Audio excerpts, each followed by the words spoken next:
Hello, everybody. Little late night stream here on FlurrySports, whether you are on Twitch, YouTube, Twitter, Facebook. Uh, if you didn't hang with us last season during the Hard Knocks schedule, we go live immediately after Hard Knocks every single Tuesday. So if you're watching live, please jump in the chat, just hang out with us. It's going to be super laid back, giving our thoughts, just talking about stuff, maybe from a football perspective, maybe just as a fan perspective. If you're watching after the fact, just know you can join live then again Tuesday immediately following the show. But if you are watching this on YouTube, subscribe.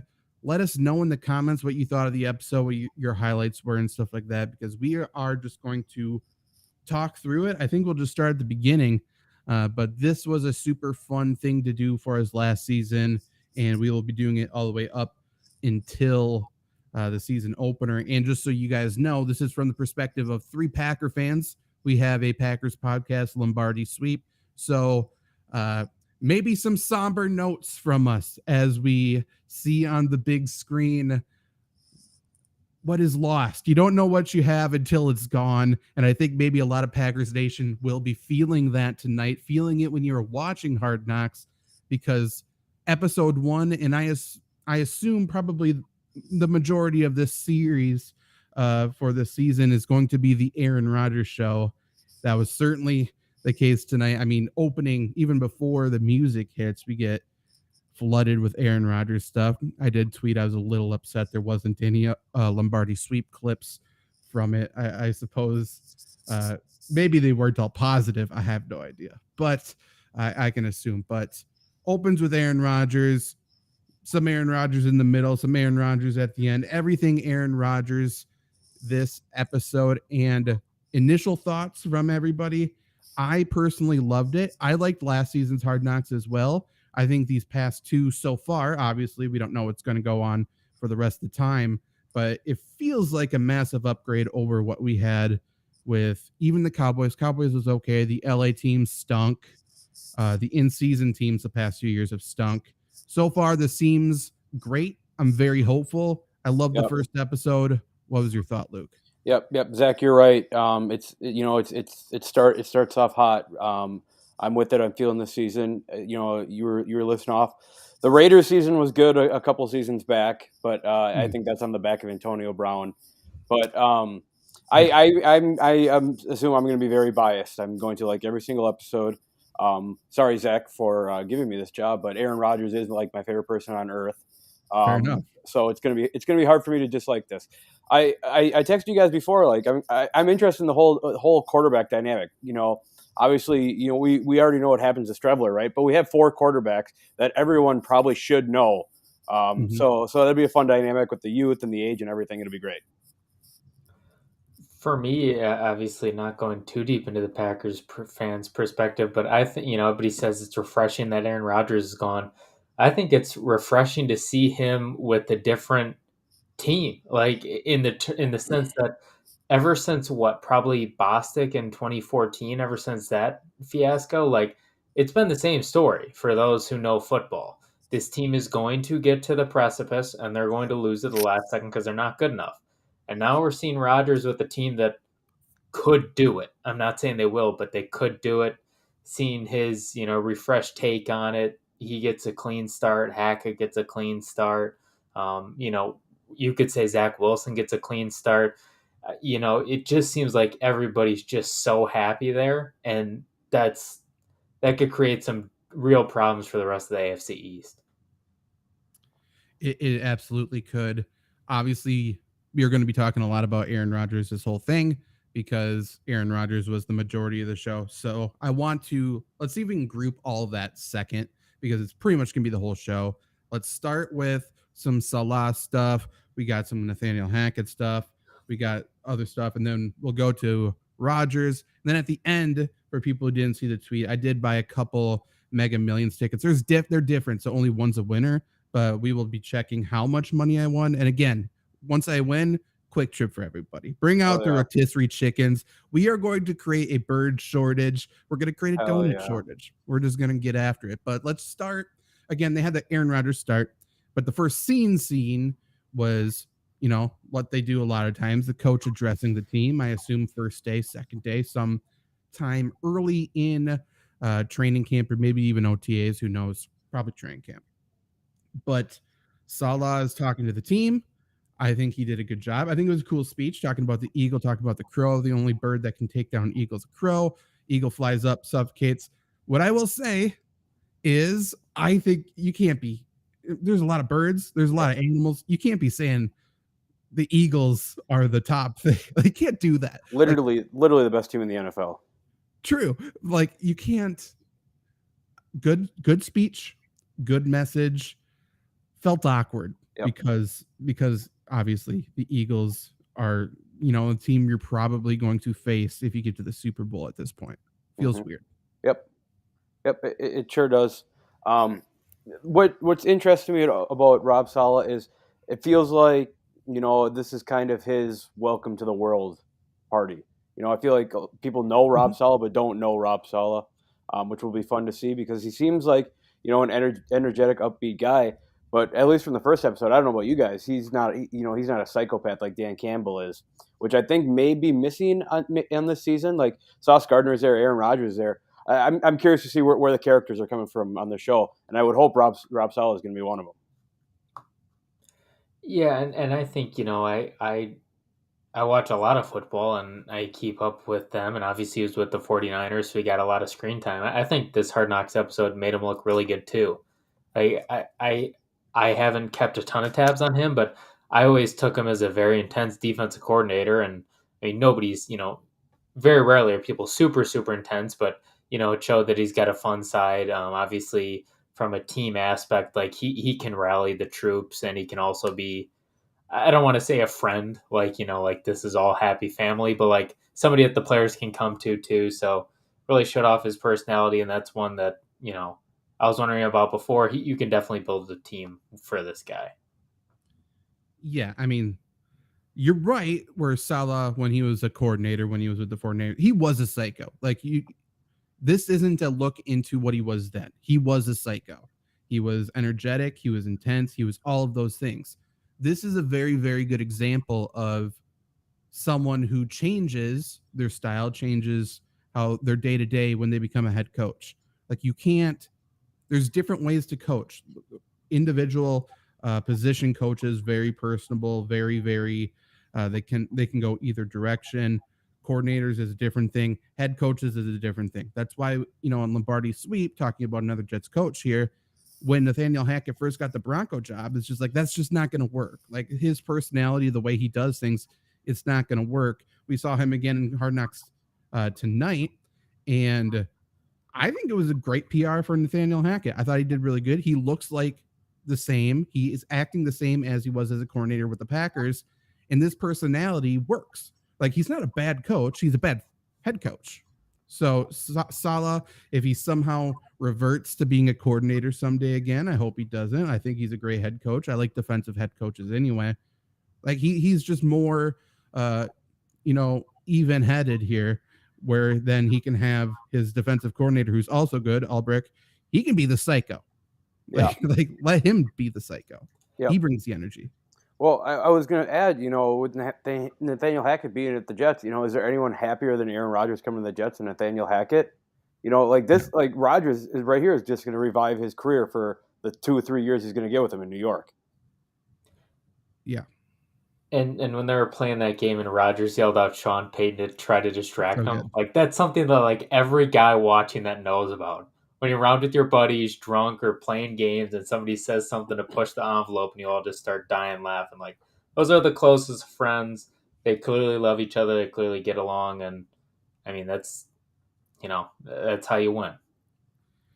And I mean, this is truly the only situation where Hackett could have gone to, I personally believe, because he comes in.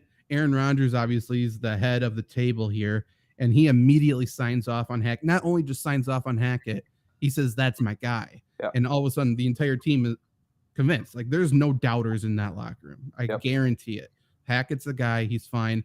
But if he was a coordinator or even a position coach anywhere else and that Sean Payton shit came out, people would be like, oh, shit, Sean Payton's a respected guy.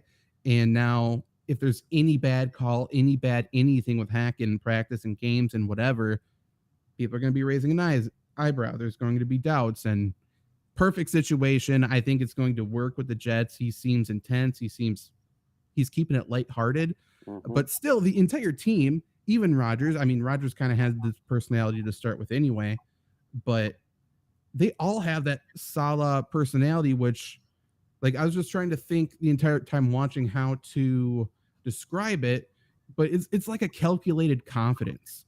Like, this team is confident. This team knows they're the shit. There's a little bit of an arrogance, a good arrogance you have to be a superstar. And I think Salah has it. I think Rodgers has it. I think Sauce has it. This whole team is following in the footsteps. And by the way, you look at Tampa, when Tampa got Tom Brady, the way everybody talked, the way everybody acted was this way. The Rams, when they got Jared Goff out of town, Matthew Stafford in, the way Sean McVay acted, the way Cooper Kupp, everybody there acted, same exact way. Denver last year was not the same. Not the same. They bring in a veteran. There was still weird. There was no confidence from anybody. It was just like, yeah, we should be good, but there's no confidence. This team has fucking swag. This team has confidence, and I think, like, they're going to be really. There's no doubt they're going to be really good. Mm-hmm. Yep. One point that felt like an unnecessary shot at Jared Goff, and the second point was, yes, this is a very young team. Young players are very fun to have. All the energy is going all the time. All the arrogance is going all the time. You bring in the greatest quarterback of all time, who's just like his job is obviously be a quarterback, but really right now his job is kind of, you're with the young guys. Go hang out with them. Go build a team. That's gotta be so much fucking fun for Aaron Rodgers, don't you think? It's fun for Rodgers. I'm wondering, I don't think it's going to happen, but like the way he's mentoring Wilson and kind of mentoring some of these other guys too, if he has a lot of fun with this and success with this, I almost wonder if he does decide maybe he can become a coach. If he can, cut in line, which some people are doing now. Like, if he doesn't have to be a position coach and work his way up, which he shouldn't have to. Like, I think it's a situation where he could. I like everything seen. And Joe, just so you know, we do see you in chat. Hard Knocks all about Rodgers. That's kind of how we started this off. Episode 1, clearly the Aaron Rodgers show. I would assume. Yeah. You can't have this happen and just not address it. It's the best player they've ever had on Hard Knocks. Yeah. I mean, big reason why the voice of God is at practice for the first time for Hard Knocks. Mm-hmm. Like, he respects the history of the game, and clearly, in my personal opinion, this is the best quarterback of all time. Not the greatest, because he doesn't have the accolades, but it's the best, most talented quarterback of all time. And I'm not sure if there's a close second, personally. I think Mahomes is on his way, but he's just not there. Well, and on top of that confidence, like, this team, I feel like Rodgers is a good shakeup too. Like, this team, I don't want to say they needed a culture shock, but like, they started 5-2, lost 8 of their next 10, but like 5 of those were by one possession. And so now you have like a kind of a little shakeup there with somebody that's that good. It's like, oh yeah, like that's the only reason we barely missed the playoffs with that stretch. Now we got the best quarterback of all time. Like, it's not even a question anymore. And just to add on top of that, like, this is how much I miss college basketball, guys. I'm gonna make a college basketball metaphor here. Like, what's the thing? Like, when you pick teams for the tournament, you need an experienced lead guard. I mean, that's what this Jets team needed, was an experienced leader, and that's exactly what they got. Like, I don't understand how people think this team's coming last in the division. How people think it's overhyped. This is a very fucking good football team. They were very good last year. You add on, a top 15 player of all time. It'll be fun for Jets fans. I mean, they said it in Hard Knocks too, about this is a young team, and they're not wrong. And side note, how insane are the past 2 off seasons for the Jets? Like, just thinking of their rookie class last year, than Aaron Rodgers this year. Obviously, they have a core of very young, very talented people, but it's a mix. Like, they built it the right way. Rodgers, you got Cobb, you got the tight ends are both veterans. You got some offensive linemen that are mixed in with Billy Turner as a veteran. Go to the defense, not talked about yet, maybe not talked about at all in Hard Knocks this year. Adrian Amos is there. Yep. Like, that's a fantastic leader. They got guys over there. But Trevor, you don't even need to like hesitate to say, I don't know if they needed a culture shock. They did. They needed somebody to completely change everything, slap him in the face. They needed to jump in the cold bath. They needed to do whatever. And you can see it when Quinnen Williams says, "Thank you, Aaron Rodgers, for coming to help us." Like that's he speaks for everybody in the building, the cooks, the trainers, the coaches, everybody. I guarantee it. Well, and also, I mean, like, that's not fake, like grabbing the mic saying everything on like social media about him is wrong. Like, that's a guy who just sees him as like, what the fuck have people been talking about here? Like if you like nobody, that was unprompted, nobody asked that. He's just like, guys, we got something here. And just so, I mean, I'll get ahead of this by saying, there's going to be a lot of anti-Rodgers, a lot of negative Rodgers people, and that's fine. Like they're just not going to change. I live with people. I know people around here. It's going to be the same thing. Whenever I defend Aaron Rodgers, I get the same stuff. It's going to be the same here. And I will say Aaron Rodgers has changed. I'm not going to say this has been Aaron Rodgers for 20 years in the NFL, because when he was a kid in the NFL, he was an arrogant little prick. Like, we don't need to, when people like us defend Aaron Rodgers, we're not saying that didn't happen, but we got to stop judging him as the 26-year-old when very clearly what you saw in Hard Knocks tonight or whenever you watched it, that's real. And that's how he's been as Packer fans, as people who have been in the building, in the locker room, been around Aaron Rodgers. Luke, you talked to him about not football for a while. Like, this is the true, authentic Aaron Rodgers, and you're going to continue to see it. And it's a very, very, very big deal. And it's the exact opposite of how Zach Wilson acted last year from what we see. Clearly, the team turned on Zach Wilson last year, and Aaron Rodgers is talking to everybody, being the true leader, he's trying to get people to go talk to the voice of God. He's doing everything right, man. Like, stop judging him as the past Aaron Rodgers, judge him on the current Aaron Rodgers. And if you do, I don't know how you don't love him. Right.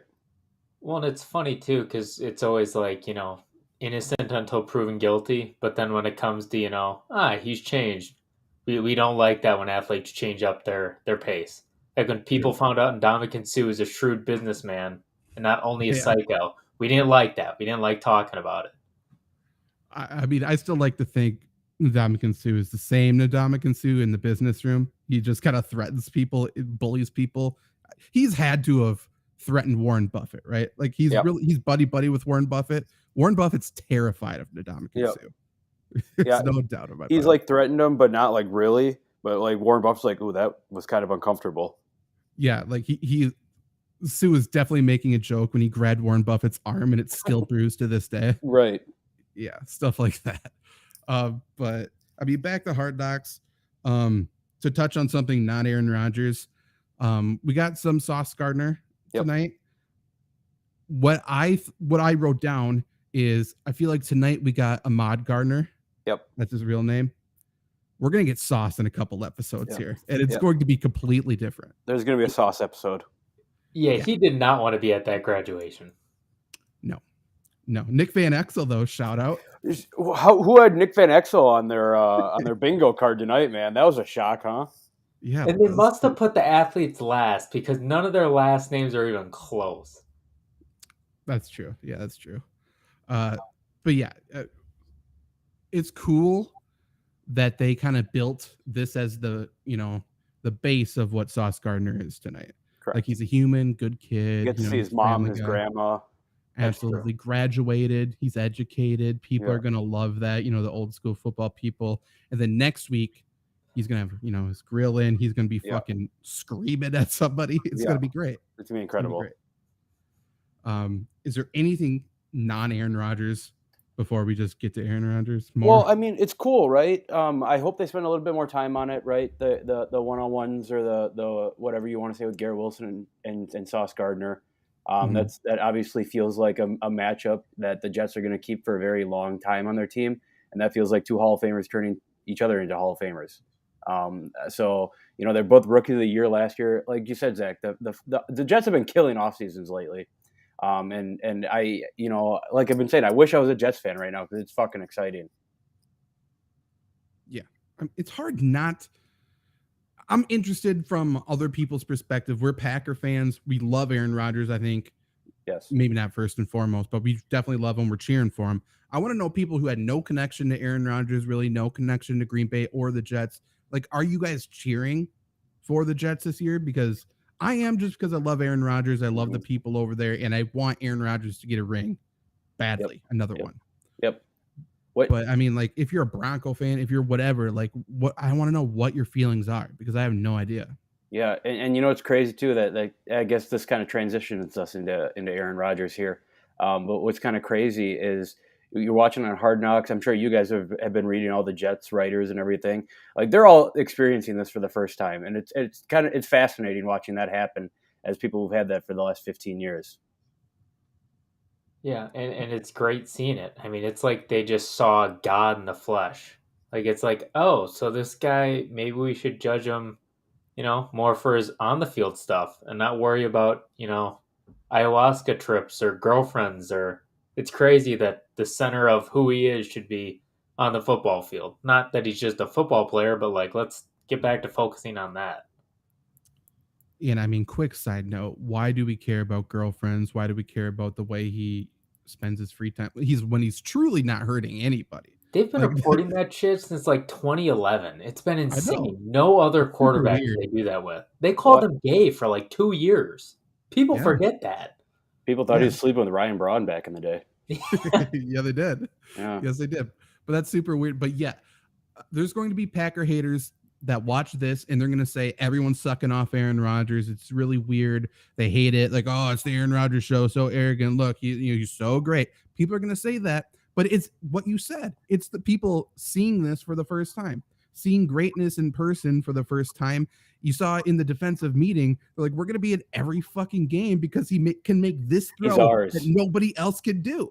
Right. That's real. Yeah. Like, it's truly like Giannis going to the Bucks or like Shohei Ohtani going to like the fucking Marlins. Like, it's like, holy shit, we got a team now. It's Tom Brady going to the Bucks. It's like, oh shit, this is the guy who did this and this and this. It's the cook saying, oh shit, the meals need to be right. Everyone's trying to make sure they aren't the ones that screw up. Yep. And defensively, like what they're preaching in that meeting truly is just do your job and we're going to win. Because if we don't mess up, Aaron Rodgers is going to do that and it's going to be fine. No, we're not like needing to score a defensive touchdown to win anymore. Just don't give up the big play. Don't make the mistake. Don't do the personal foul. And we're going to be in the game with a chance no matter who the opponent is, which is new for that organization. Like their next best quarterback of all time is probably it's Brett Favre, but it's probably Mark Sanchez. It's not fucking Broadway Joe. He's terrible. He wasn't good at football. Mike White. But like Mike, true. Possibly Mike White, Joe Flacco for a hot sec. I mean, the numbers don't lie. Well, and that was, I think, an eye-opening part for a lot of fans, like, because a lot of people like to say, like, break down film acting like they know what they're talking about. When they showed that film, the back shoulder pass and the goal line situation across the field, and the players on defense that were in a great defense last year go, holy shit, how do you do that? That tells you just how insane that basic-looking throw is. It looks effortless. He also, we've seen anyone who's ever been to a Packers training camp as well, seeing Rodgers throw it into that net. Like, truly, we completely desensitized to it. Which is like, that throw Aaron Rodgers did, first off, insane. Second off, probably first try, because that's what he did in Green Bay, at least. That's what I've seen. Like, he just steps out there, he fucking throws it over the sun, and it comes back down and goes into the net. And that whole team truly is like, oh, okay, let's get in our fucking warm-up slides. Let's not fuck up today. Well, that's what everyone's thinking. I mean, it's so desensitized. Like, if Love doesn't throw 5 straight in the net, I'm like, this dude's a bum. He sucks. He can't play football. And it's an absurd pass to even make once. That was part of the issue when Love was a rookie. And obviously, I torched him for it. Like, I'm not saying I was above this. But Rodgers is throwing it 80 yards and dinging it off the upright. He's doing the same thing and dropping in the net. And then Jordan Love has a pass to the flat that bounces there. Like, it looked really bad, set him up terribly. No one's Aaron Rodgers is kind of the point. Like, it's truly remarkable. And a lot of people in that building last year thought they were a quarterback away, and they didn't just upgrade the quarterback position. They got a generational talent, leader, everything. Culture changer. Even like, sounds like Rodgers is going to be there for multiple years. If Rodgers is there for 1 year, he leaves, a path of just, he changed a lot. And to that point too, if Zach Wilson ever gets into the Hall of Fame, they're going to reveal the bust, and it's going to be Aaron Rodgers. Mm-hmm. There is nothing Zach Wilson could ever do in his football career ever again that's positive that Rodgers won't be credited for. And that kind of sucks, but it's kind of funny too. Well, Zach, I was just gonna bring up, not only does it change the Jets, it like changes Zach Wilson's life. Now he's guaranteed a contract after this, no matter what happens. True. Yeah, not necessarily from someone's going to pay him. Someone will give him a contract for sure. And, I mean, for Zach Wilson, and it is hard to go from franchise to backup, but I think a part of him's got to be like, fuck yeah, this is awesome. All the pressure's off his shoulder. He's getting paid. He can finally absorb it and learn. Like, he got thrown into this situation from BYU. I don't care what anybody says. That's never going to work, especially not with the Jets, not with that team. So now he can finally kind of, I don't want to say get up to speed, but get up to speed and learn behind the greatest of all time. And like you said, Luke, have a contract. I mean, shit, it's been laid out a perfect path for him. Yeah, you can't go from playing Pee-wee football to playing in the NFL, and that's kind of what he did. Mm-hmm. It would have been the same thing if Jordan Love went from Utah State to starting immediately. It's the same thing when anybody like that. And, Drew Lock kind of had the same thing with, what was he, Missouri, something like that.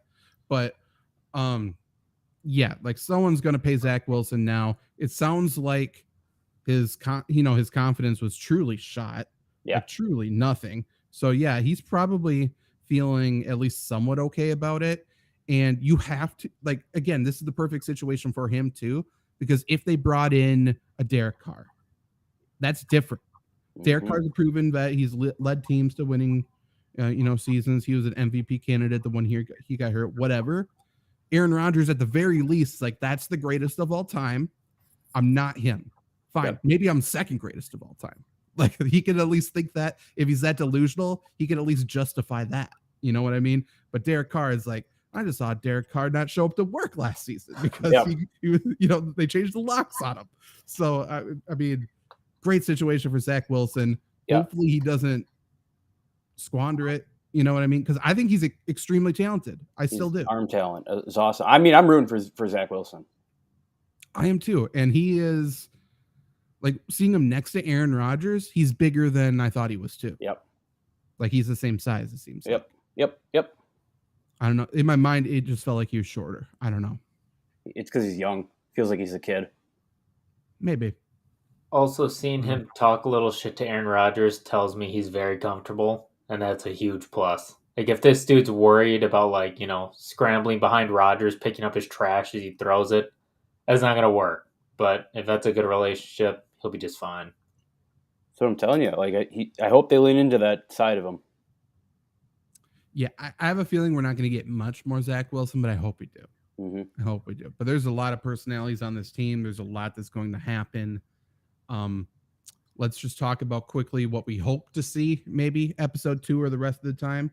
I know Joe in the chat just says Sauce needs to provide minimum 7 interceptions per season if they're talking about Hall of Fame. I mean, I know Coward today, it wasn't Sauce, I don't think, but Coward today talked about current NFL players who are going to the Hall of Fame, and he included Pat Surtain as the waiting room. And Sauce Gardner's probably close to the same level Surtain. Anyone who's talking about Hall of Fame for either of those two guys needs to shut the fuck up. Mm-hmm. Like, relax. You need to have sustained success at the highest of level. Sterling Sharp shows that, how he's not in the NFL Hall of Fame. And he was a generational player. Sauce can be an unbelievable player and not make it. Especially, if he doesn't have the All-Pros because he has to make it over Surtain and, like, stuff like that. Like, you got to remember, he's competing with some dogs in the AFC. Like there's some good fucking players in the AFC. Fucking A, So, and that hurts your legacy. So look at AJ Hawk's legacy. Anyone who watched AJ Hawk play, fucking monster. He had to compete against Patrick Willis, Brian Urlacher, like people like that. That's tough because they're also very good at football. Yep. But talking about what I hope to see again, Sauce. I want to see Sauce. Yeah, I need need to see more sauce. him. Always more sauce. Yeah, I need people chirping. I'd like to see Amos just because I like him. Yeah, I'd like to see Cobb as well. Cobb has a story that they will tell. They have to. Yep. I don't think I care about seeing Alan Lazard. No. Personally. Nope. He's really uninteresting to me. I want to see Quinnen Williams. Yes, fucking love Quinnen Williams. He is so good at football. Yeah, he he's is. A funny dude too. Quinnen. You know who I'd like to see? Corey Davis. Yeah, if he's alive. I think he was the guy in the dark next to Rodgers, right? I think so, yeah. Like, I hope that's not the most we see of Corey Davis. Who are we going to give the David Blau award to? The guy who you don't want to see but will be pushed way too hard. They didn't really push anyone on us yet. The linebacker. Chaz Surratt. Yeah. That was fun. It was. That was good to see. Like, I like him, so it was cool to, like, I completely forgot about him. That's so interesting where clearly that's Salah's guy. Like, right. He said that. Like, that's very interesting to me because he was a guy who had so much potential but was going to be a project. It makes me want to buy the stock on Chaz Surratt. You know there what you I mean? go. Like, he's going to be very good. It's his spotlight right now. It is. It'll be interesting to see what the Jets do when it appears the verbiage is when they bring in a veteran running back. For some reason, they seem pretty interested in doing that, whether it's Josh Jacobs, whether it is Dalvin Cook, whether it's somebody like that. That'll be interesting because that running back room's already stacked. Yeah. I have another is like I like Garrett Wilson. I don't feel like they need to push it on us. He doesn't feel like he has much of a character personality. He's kind of goofy. Yeah. He just seems like a normal guy. Right, yeah. Not necessarily in a bad way. Right. He's kind of goofy. I don't think they'll push him, but I don't want to see Becton whatsoever. I'm done with him. I don't want to see him. I still think he's going to be the best tackle of all time. I want to see Joe Tittman, backup center there from the Badgers. Yeah. That dude is a monster. Please show me him. They should have showed him with Joe Thomas. They should have. Who's going to be the annoying guy? I could see. No, I was going to say Tyler Conklin. That's not fair. I don't know. Like this seems like I've been saying this is everyone's spotlight. It kind of feels like this is a Jet spotlight. Like of course everyone knows Aaron Rodgers. Of course everyone knows Sauce. But like how many other people do you know their personality? Do you know anything? Do you hear anything about them? So I don't necessarily know that you'll be able to find someone right now, Zach. I think it'll come up organically, and I think that'll be what's fun about this season. I think it could be Michael Carter. Yeah. If he keeps thinking he's like the guy, I hope so. Read the room. Read the room, Michael. Take a step back. It's gonna be okay. Who do you think, Trevor? Since you brought it up, I was gonna say Michael Carter or Strevler. Strevler. I mean, Strevler's gone now, so yeah. Unless he could keep showing up. That could be fun. That's a fun bit. If he keeps showing up to practice in a different jersey, that's cool. Agreed. That's a very David Blau thing to do. I would say. Like fucking Carson Wentz wearing his Frankenstein outfit. Or Russell Wilson showing up to training camp in his own jersey. Crazy. Remember that last year? Crazy. Insane. Okay. Anything else before I win the lottery here? No. Are we getting close? It's been drawn. Oh, yeah, it's 10 o'clock. Pull it up on the big screen. No. Whenever I do that on this program, it glitches. So the numbers 13, 19, 20, 32, 33, 14. 13 and 32 are good numbers. That's what I wore in high school. Okay. I don't have the mega number. God damn it. It appears. I do have a 13. Yep, told you. Don't have any 19 anywhere. Don't have any 20 or 32. Okay, so maybe not today, but I mean, we're just building the pot. Yep, we'll be We back. get 2 Badger 5 tickets though, so Okay. we can still win. Yep. Maybe we go Glazers, only Glazers for people. We're not going chickens if I win this Badger 5 here. Lemon Glazers. They have lemon Glazers? Oh. Yeah. No, they got the Dunkers, right? I'm sorry. Yes, the Dunkers. Yeah, those are good. Okay, here we go. I got 4. Fuck. Okay, so 0 for 1. Okay, you know what? No, I looked at them all, so I did it with the okay, so 4, 5, 11, 18, 23. No 4s. Tough. No 5s. Fuck. No 11s. No. No 18. Shit. And no 18s and 23. So I had 4 tickets and didn't match a single number. So 0 for 20. That sounds like me. okay, I bought probably 15 to 20 tickets. I think I matched 2 numbers my entire time. I did buy scratch offs during it, and I was gonna do it during the show, but I Yes. realized there's too much to scratch. It would have been a nightmare. I recouped all the money. So No. we're at base 0. We need to figure out how to do pull tabs on here. Ooh. That could be a good thing for like fantasy. Ooh. Okay, this is what we'll do. For you're for the people watching, thank you. Please like it and subscribe. I want you to know you're in a boardroom here. You're in the meeting room with Genius right now. And Genius IG is just about to come out. Brainstorming sesh. Yeah. Boo. Get to the point. Okay, Trevor's not just you, me, Luke. All right, I'm here. Whatever our guarantees hit this year, I'll Right. buy all the pull tabs. Pull tabs. For you and me. Again, Trevor does not get them. Maybe I'll buy the pull tabs. I'll keep the money for Pull him. tabs. But pull tabs, every time you get one right, you get a pull tab. I'll do it. And then, Yep. if, there's money, I'll send it to you. Yep. And I'm not kidding. Trevor lost privileges. Yep. I'm truly done. You know what you should do? Instead of giving Luke the money, you should put his money and see if he can build up enough to get that Kevin King mini helmet that one dude was selling. I don't know why Trevor's talking about my money right now. Yeah, it's a very interesting choice. He has a lot of ideas for your money. Although that Kevin King helmet would be sick. Would it? Yeah. It was like $20. It was a mini helmet. Zach asked me if I wanted him to buy it for me. I said, I'm good. What's the most you ever won on a pull tab? 500. Nice. What about you? Mine's 99. Usually I put $20 worth in and I go 0 for 20. Same. Yeah. Same. But I'm still chasing that high from the 500. Yeah. I'm for sure spent over that. Yeah, absolutely. Yeah, I played pull tabs once to prove to my dad that they're a scam and you never win. Won $20. So that didn't work very well for me. You know at bars where you can like sign in and if they pick your name you win the pot of money or whatever it is. Yeah. I missed my sign in last week. Ooh. $73. That's pretty low. That's pretty pathetic. The bartender Snapchatted me that night. I didn't open it till the morning. And went fuck. So I went in there. I'm like, all right, you're gonna break my heart when you tell me how much it is. And she goes, oh, it's only $73. I go, okay, great. Yeah. Which would be if I would have went in there and won that would have just been spent in the hour. Yeah, for sure. Yeah. If you get it, you're not leaving with it. Right. You're there for a good time.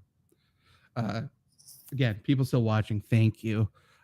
This is FlurrySports. Wherever you're watching, please subscribe, please like it. If you like us three personally, we have a fantasy football podcast called Fantasy Football by Committee. We have a Green Bay Packers podcast called Lombardi Sweep. Both will be live tomorrow night, right where you're watching this right now, 7 Central and 8 Central. So tune in for that. You can listen to both of them after the fact in audio podcast form, wherever you listen to audio podcasts as well. Read our stuffs on flurrysports.org and let's go wi.com. Anything else you guys want to say before we get out of here? And again, we'll be back next week as well, immediately after Hard Knocks. So we'll do this every week. Yeah, no, I'll just go out on this. Like Zach, I told you, Trevor, I don't know if you heard me, but like I just can't believe that Aaron Rodgers is not a Packer. It's I mean, like Zach, you said, it's kind of like, is this a settling in point? I think at least I'm getting there. And if Yeah.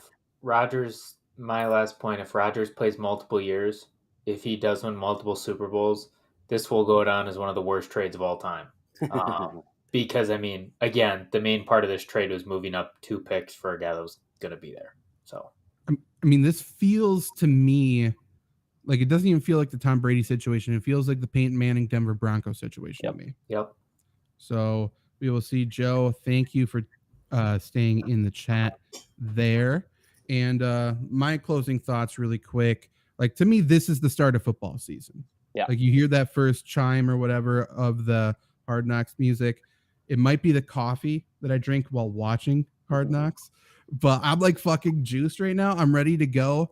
And again, please support the show, subscribe, because a lot of shit's coming. I'm very energized. I'm really juiced.